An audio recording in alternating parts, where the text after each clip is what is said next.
Hoje é dia 12/7/2022, são 9 horas e 30 minutos em Franca, São Paulo.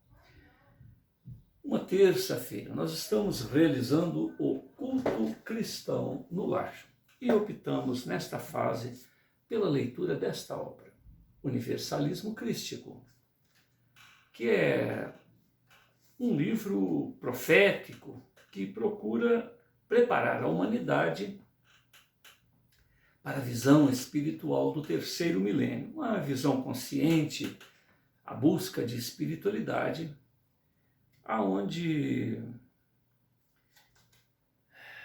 está diretamente em oposição à visão espiritual religiosa que escraviza ao invés de libertar. O universalismo crístico adota uma metodologia muito simples, filosófica, baseada em 3 alicerces principais. Exarada, a primeira delas, pela sabedoria e vivência desta realidade do modelo e guia da humanidade, Jesus, filho de José, amai-vos. E, acompanhando este preceito, respeitai a opinião, a experiência alheia. E, cientes de que somos imortais, entra, então, o segundo alicerce. Somos imortais, submetidos a uma lei do eletromagnetismo, denominada karma, com a letra C. Karma positivo, aquela somatória de decisões acertadas, ressonante com a fonte criadora, ou seja, a voz da consciência que nos permite, em meio às tribulações, às novidades da vida, a falta de experiência que nos confirme se aquilo deve ou não ser feito, deve ou não ser empreendido desta ou daquela maneira. Esta ressonância com a fonte primeira nos permite saber que estamos no rumo certo em meio a essa jornada evolucional. E com isso acumulamos o karma positivo, aquilo que nos facilita a jornada. E, de outro lado, quando estamos distonantes desse diapasão cósmico, nós temos que retornar às pontas dos novelos abandonados, das empreitadas que precisamos tomar outra posição, ter uma nova estratégia. E justamente nesses ires e vires, na jornada carnal, nós vamos percebendo que a lei do amor é aquilo que facilita a vida pessoal e a vida coletiva. Hoje em dia, de 2003 para cá, há muitas experiências relativas a BrainNet, a PsicoNet, experiências realizadas por um cientista, um neurocientista brasileiro. Ele interligou o cérebro com eletrodos e acompanhou, né? Ele percebeu que há uma interação entre a mente e o mundo ao redor. Essa interação, ela começou a ser realizada em ratos, começou depois a serem utilizados um tipo de macaco, depois o meio científico,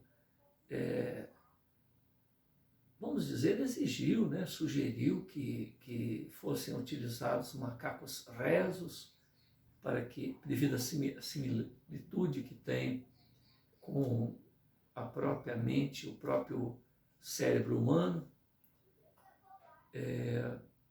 E finalmente, através dessas toucas, parecendo toucas de natação, de uma maneira já não invasiva, através dessa touca, 120 eletrodos podem ser adaptados, apenas tocando a pele, a superfície da pele, e sendo que não há necessidade de que mais do que 20 ou 30 eletrodos na situação atual, para que, inclusive, possa se manipular exoesqueletos e possa haver uma interação virtual com programas, com jogos que simulem isso a nível do observador, porque, na verdade, para a mente ele não separa se aquele jogo é virtual ou se é uma realidade. Então ele fez experiências com pessoas com paralisia física, né, decorrentes de quedas, acidentes, guerras, as pessoas que têm problemas de tetraplegia, hemiplegia, são contadas aos números de milhares pelo mundo. Então essas descobertas dele são muito importantes para a recuperação dessas pessoas. E, segundo os trabalhos deles ao longo de 30 anos, estão aí, né, acontecendo. Inclusive aquele chute, né, que foi dado por um indivíduo tetraplégico, ele chute numa bola, né, durante a Copa aqui no Brasil, foi ele que, juntamente com uma equipe de mais de 150 pessoas, produziu aquele equipamento. E isso, inclusive, facilitou para que o próprio utilizador daquele exoesqueleto que chutou a bola, depois, sem esse equipamento, ele conseguisse recuperar a percepção do próprio corpo, né? Então, começou na utilização do exoesqueleto e depois ele conseguiu. Mas o importante nisso é justamente essa interação da mente com o meio ao redor e com outros cérebros. Então, cérebro interagindo com cérebro. Começou também com macacos. Um macaco utilizando o equipamento, e por que não 2 macacos, 3 macacos? E hoje já se fala na interação de cérebros através da internet, a chamada BrainNet, a PsychoNet. A net onde várias mentes interagem. Dito isto, porque a proposta do universalismo crístico é que justamente nós possamos observar a experiência alheia, respeitar a experiência alheia, porque justamente nas pesquisas desse neurocientista brasileiro, ele percebeu que, ao contrário do que um outro pesquisador afirmou, que quando fosse possível a interação mente a mente, onde as pessoas pudessem interagir, não a nível verbal, nessa troca de ideias que nós estamos tendo através da voz, mas através de mente a mente, as coisas, né, aconteceriam num salto quântico. Muito rapidamente as coisas mudariam em a humanidade. Ocorre que nas experiências desse pesquisador, eles perceberam o contrário, que ao invés de haver uma união global dos pensamentos, uma união global da interação, as pessoas se isolaram, se colocaram, voltaram ao comportamento tribal. Só se quer na internet, né? E aí a gente poderia fazer um comparativo com a Psiconet, só se procura aqueles que pensam como ele próprio. Então há na internet uma associação de pessoas que pensam da mesma maneira, torcem pelo mesmo time, têm a mesma religião, têm os mesmos interesses sociais. Não há uma busca generalizada para que as pessoas tenham uma visão de mundo mais ampla. Então, olha o avanço, né? E no universalismo crístico, olha que interessante, o primeiro preceito é justamente esse, o amor. Porque o amor nos permite a reciprocidade, né? Nós percebemos que se nós temos que nos amar uns aos outros, fazer ao outro aquilo que desejaríamos que fosse feito a nós, se estivéssemos naquela situação, não fazer ao outro aquilo que não se desejaria para si próprio, ouvir, né? E agora, no segundo preceito do universalismo crístico, nós temos a visão da imortalidade, a visão da reencarnação, né? E tudo isso acompanhado justamente desta lei do eletromagnetismo que nós denominamos karma, que nos referenda. Isso está sendo bom para a gente, porque se você fez para o outro e aquilo tem uma lei de retorno, né, isso nos leva a reavaliar a nossa postura. Que diria-se se as pessoas fizessem o que bem quisessem conosco e ficasse por isso mesmo. Ou o contrário, que nós fizéssemos sem ter em nós um feedback, né? Uma compreensão do mal que se faz ao outro ou do bem que se faça ao outro.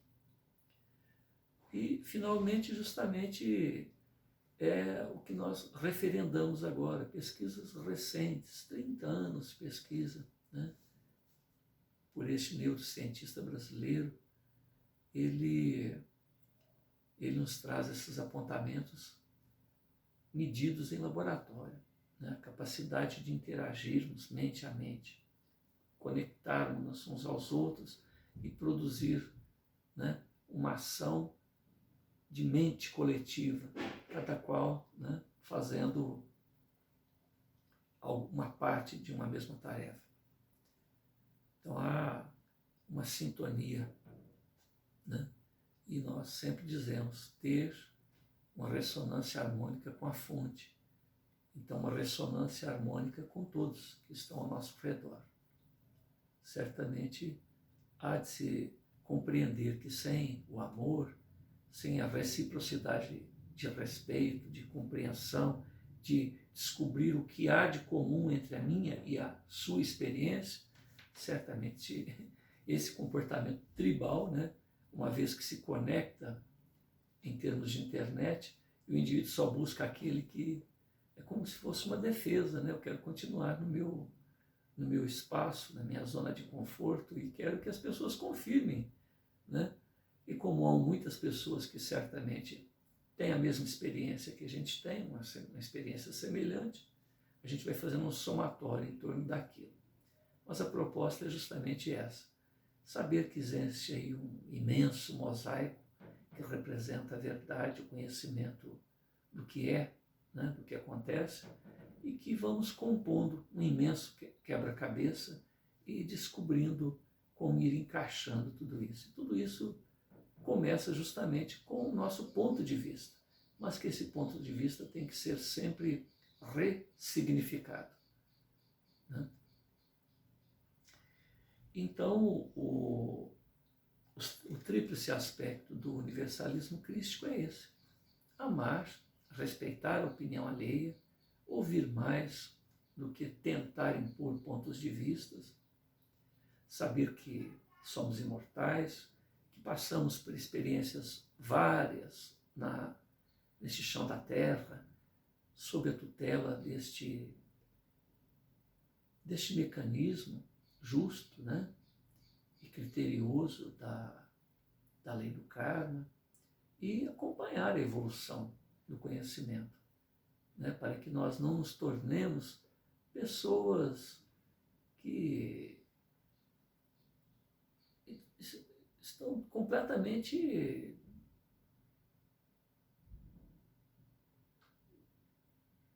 diríamos assim, alheias ao que a vida nos coloca frente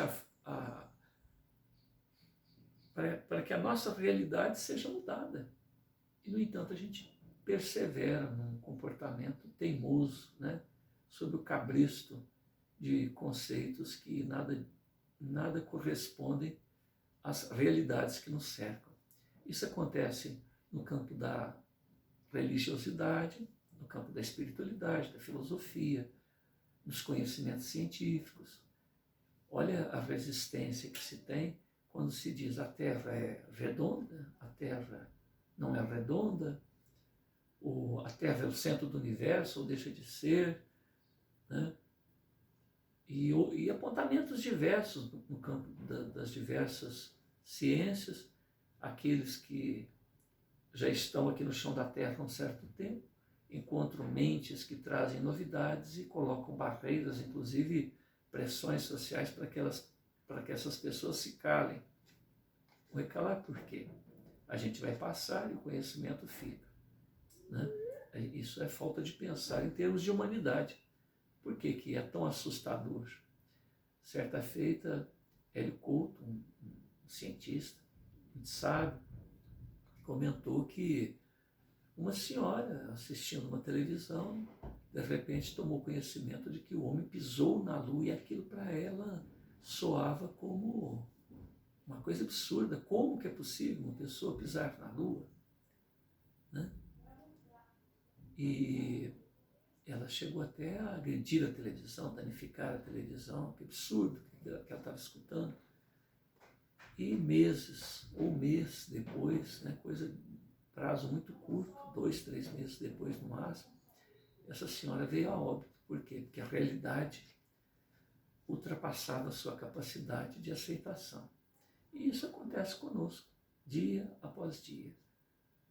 Muitas das vezes a realidade é tão diferente do que nós imaginamos que ela seja, e esses conceitos nos chegam, que nós preferimos nos ausentar daquele ambiente que se modificou do que entender que temos que nos acomodar às novas realidades. Numa segunda parte, há um romance apresentado por Hermes Trismegisto, canalizada por Roger Bottini Paranhos, onde ele conta a história de um jovem de 17 anos, muito belo, cabelos longos ao ombro, que ele tem uma abertura mental para o astral superior, onde ele tem uma visão desse conhecimento aqui, do universalismo crístico. E ele tenta passar isso para as pessoas ao seu redor. Ele cria fóruns, momentos de encontro social, onde ele expõe seus pontos de vista. No começo, há uma resistência muito grande, porque ali estão pessoas de diversas lides espiritualistas. E isso gera certamente, né, um embaraço para o expositor. Mas que ele diz que a ideia não é impor nenhum ponto de vista, nenhuma filosofia nova, mas justamente fazer com que nós avaliemos, né, como a gente pode ter conceitos medievais numa época onde já se tem a descoberta da física quântica, da neurociência, conforme a gente já referendou, e tantos outros, né, quando lá atrás, quando esses conceitos foram incorporados por interesses imediatistas, porque geralmente a gente está dizendo de conceitos medievais, porque se nós analisarmos a palavra imortalidade, alma, reencarnação, nós retornaremos a séculos antes de Jesus, dependendo da área aonde a gente está se referindo, a milênios antes de Jesus, né? Na região do Oriente, por exemplo. Então, oi, eu vou voltar. Então, esses conceitos, eles nos trazem uma necessidade de uma reavaliação periódica, não importa a lide espiritualista em que nós estejamos filiados. E com isso, Rafael, através desses fóruns, ele vai expondo um a um desses conceitos aos quais nós nos referimos. E em momentos particulares da sua vida pessoal, porque nós estamos falando de um jovem de 17 anos, acompanhado de outros jovens.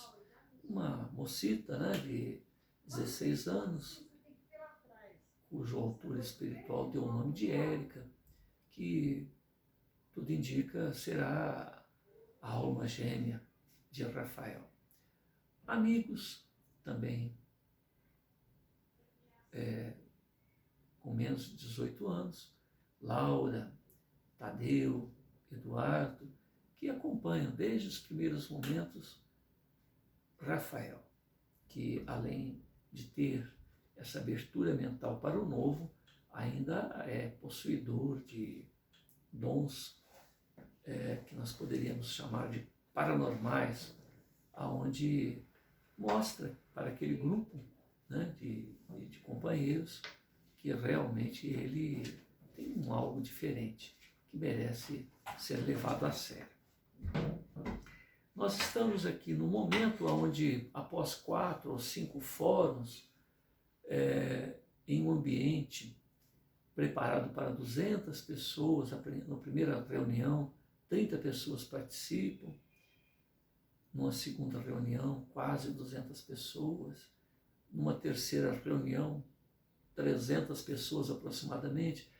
Eu sei que num período aí de algumas semanas, uma das pessoas propõe que o ginásio do Ibirapuera seja preparado para um público de aproximadamente 10.000 pessoas. Prazo de 4, 5, 6 semanas. O rapaz de um agrupamento de 30 pessoas já vai falar para um agrupamento de quase 10.000 pessoas. E aí, essa reunião ainda não aconteceu. Ele está nas vésperas, vamos dizer assim, desse evento, ali justamente fazendo exercícios, caminhando 12 quilômetros com Érica, fazendo exercícios físicos, e esse diálogo entre os dois, né, que começam a se namorar, está acontecendo. Então, depois de uma troca de flertes, de sinceros apontamentos de que estão intimamente ligados afetivamente um ao outro, os dois, depois de fazerem exercício físico, eles se acomodam na grama para descansar.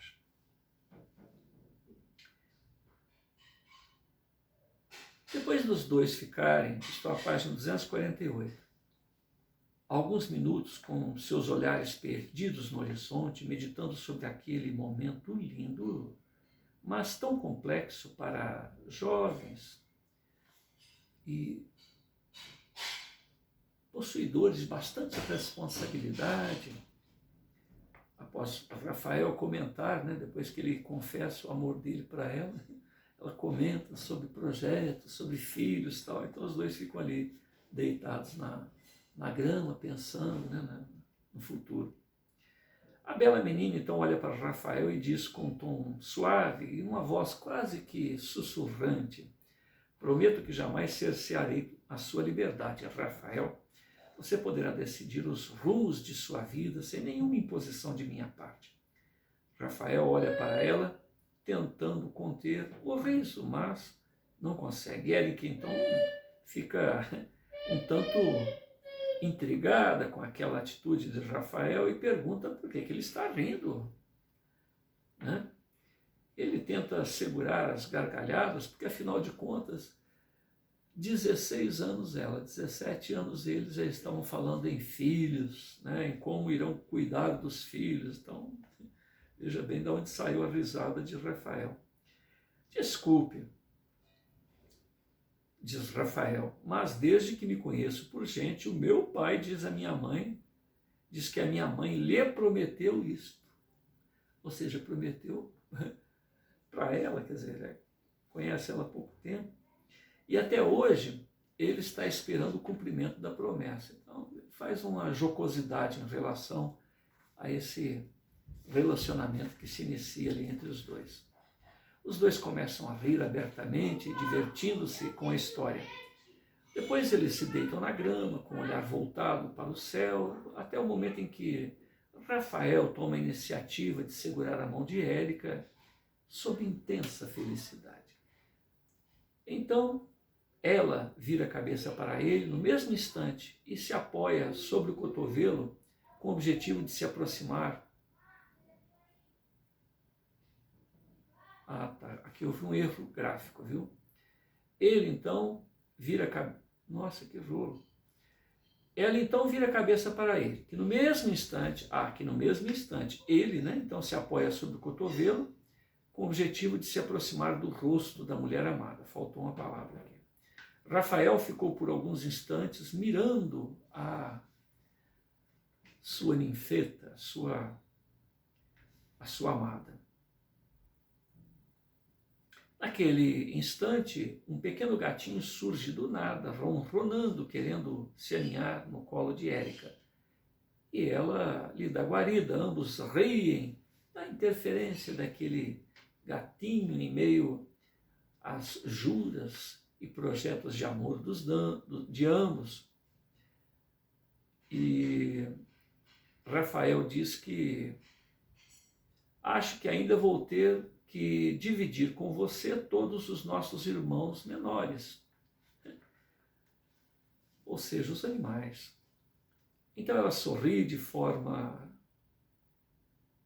delicada e fica um tanto séria, guardando o momento que não poderia tardar. Rafael então olha para o céu, medita por alguns instantes e depois diz: meu Deus, seja feita a sua vontade, pois vou me entregar aos braços desta encantadora menina.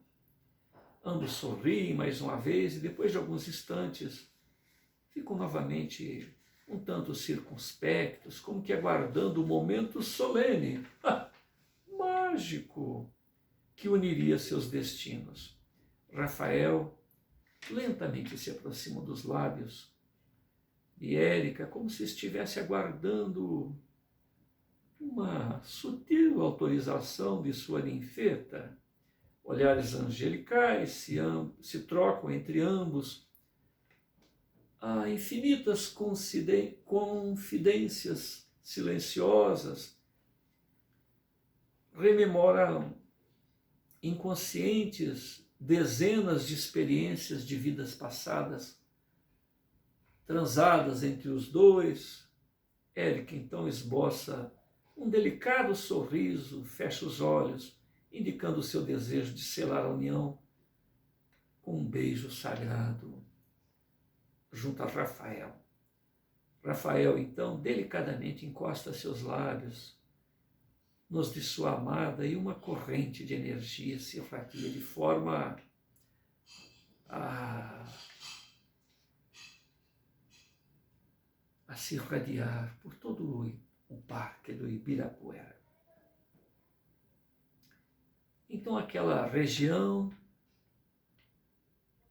haviam transeuntes que perceberam uma sensação de paz inexplicável, uma irradiação de amor que, qual as épocas natalinas, as épocas comemorativas, aonde cada um de nós se abre para o melhor de si próprio, não sabem explicar. Aquilo atingia a quem quer que passasse por aquela região. Amor, paz inexplicável. Alguns amigos que conversavam animadamente enquanto caminhavam começavam a se abraçar. a se beijar inexplicadamente. Namorados paravam para trocarem juras e ósculos, quase que no uníssono, aquela irradiação daquele casal, daqueles jovens de 16 e 17 anos, despertavam ao redor de si um puro, intenso amor, tal qual a lembrança e o contato com as palavras do meigo Rabi de Nazaré promove em cada um de nós quando abrimos a nossa alma para compreender a sua mensagem. Uma fonte de luz imponente brotou, resultante do amor dos dois anjos escondidos sob as vestes carnais. Os homens do futuro conseguirão perceber a claridade energética liberada pelas ações voltadas e dirigidas pelo amor. Quanto mais avançado é o espírito gerador deste nobre sentimento, mais fantástica é essa energia. Fato comprovado pelas curas realizadas por Jesus, que é um despertador, um arauto a nos intuir, a nos instigar, a nos imbuir de iniciarmos ou executarmos a liberação de energias fantásticas que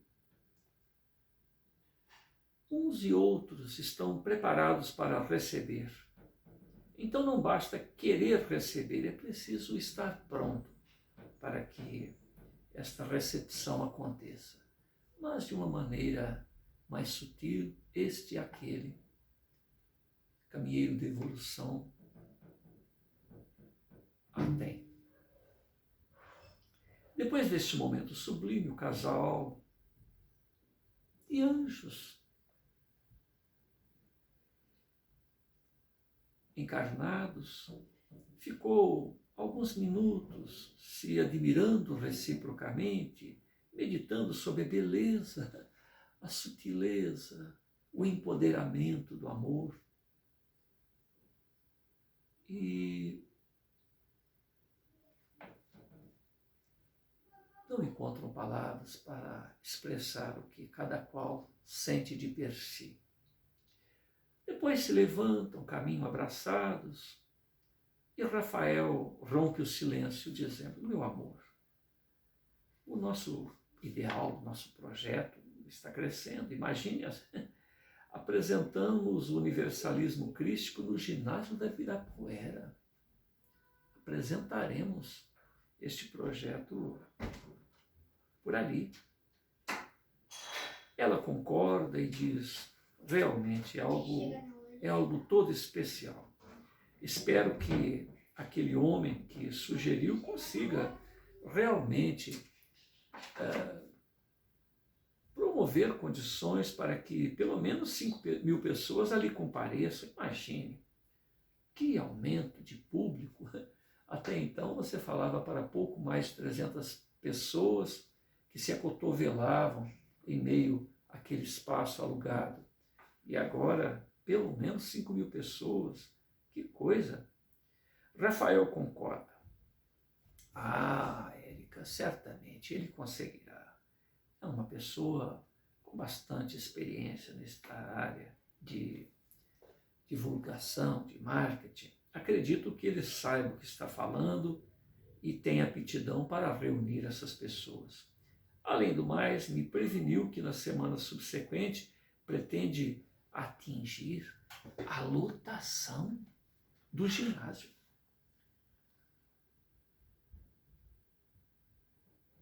e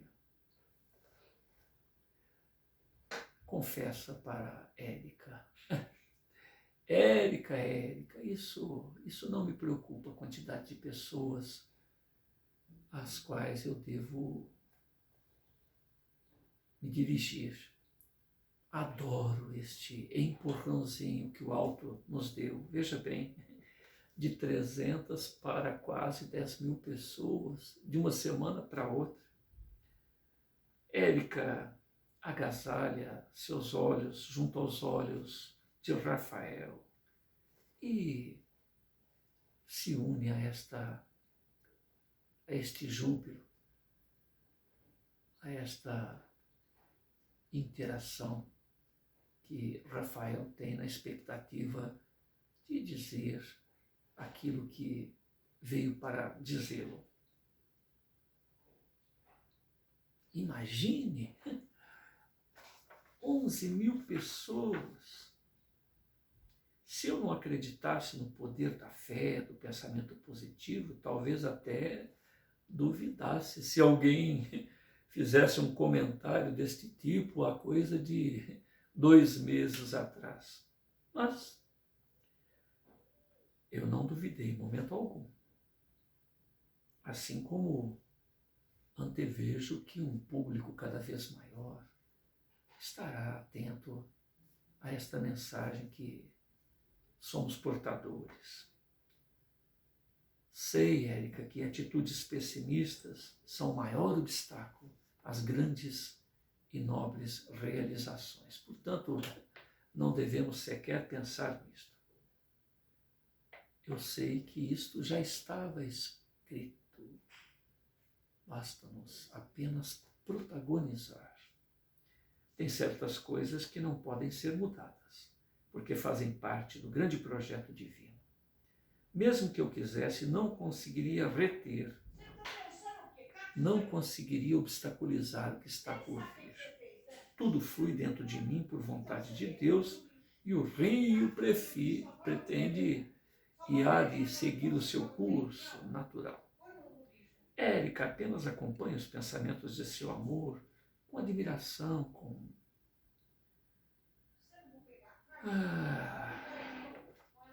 com êxtase de ser apenas uma coadjuvante, uma sustentação, porque ela já sabia também por antecipação que os projetos de Rafael estavam muito além de sua própria vontade. Estavam amparados pelo Pai que testifica o Filho, que testifica o Pai. Então Rafael continua. Tudo acontece exatamente no seu tempo devido. A próxima reunião será uma das mais importantes e é ela justamente que será o que terá o maior público. Terei de explanar rapidamente os princípios do universalismo crístico antes de começarmos, já que muitas pessoas estarão ouvindo o tema por primeira vez, muito diferentemente do grupo a que tenho falado até agora, porque eu percebo que as pessoas que me acompanham desde das primeiras reuniões, dos primeiros encontros, têm este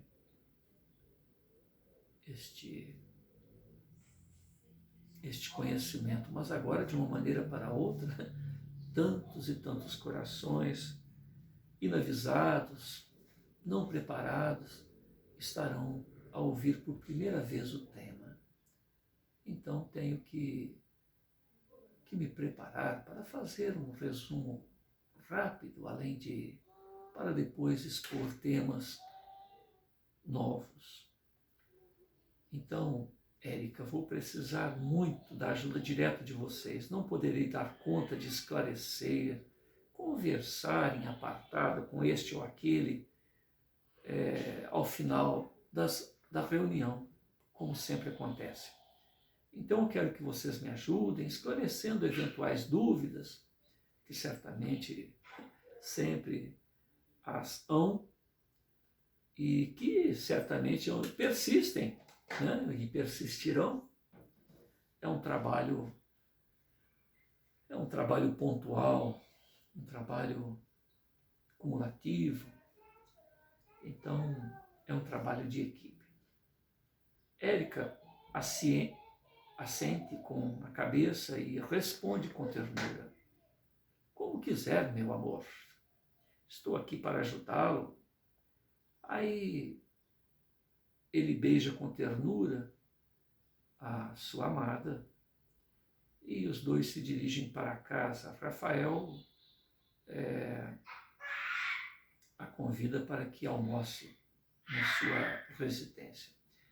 Então os transeuntes cruzam com eles pelas ruas e observam aqueles dois enamorados, apaixonados, mas não conseguem perceber o que realmente ocorre no imo de suas almas. Duas almas elevadas, imbuídas de um precioso ideal e tarefa junto à nova era, a revolução espiritual do terceiro milênio. Nós estamos, então, na página 252, no item 13, crianças índigo, espíritos iluminados ou em evolução para a nova era. Esse tema vai ficar para o nosso próximo encontro. Senhor Jesus, gratidão por nos permitir a experiência de estarmos reunidos em seu nome. Certamente, assim como o Senhor testifica a sua mensagem e testificou quando estivesses aqui na terra, rogamos que, sob os seus auspícios, que Akhenaton, Ramatiz, Hermes testifiquem este nosso esforço através das vibrações a serem colocadas na magnetização desta gravação, para que nós mesmos nos reencontremos nestes bons propósitos, quando estivermos no dia a dia, na lide, onde muitas das vezes estaremos numa situação de êxtase, devido às facilidades que a vida financeira a vida social, a vida emocional possa nos ofertar. E, de outro lado, quando os grandes desafios, os grandes entraves, os obstáculos que muitas das vezes imaginamos intransponíveis, que esta gravação nos acolha e que nós percebamos que jamais, em momento algum, estamos desamparados ou que a presença da fonte criadora se ausentou de nosso mundo íntimo. Pelo contrário, o Senhor da vida sabe do futuro, antecipa todos os nossos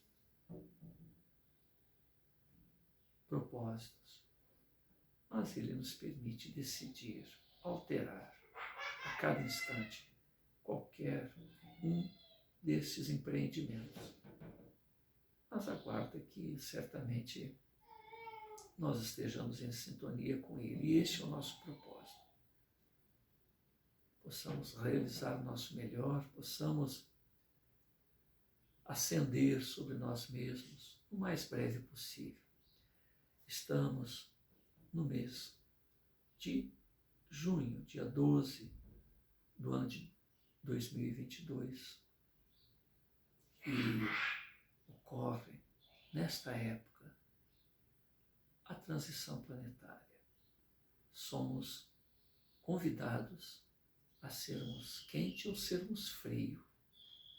Se formos mornos, seremos cuspidos da boca do próprio Cristo. Então, que nosso esforço, que a nossa boa vontade, que possamos ser assessorados, amparados, termos os sinergismos das almas superiores, para que cada qual que possa ver ou rever essa gravação possa encontrar consigo próprio. Muita paz a todos.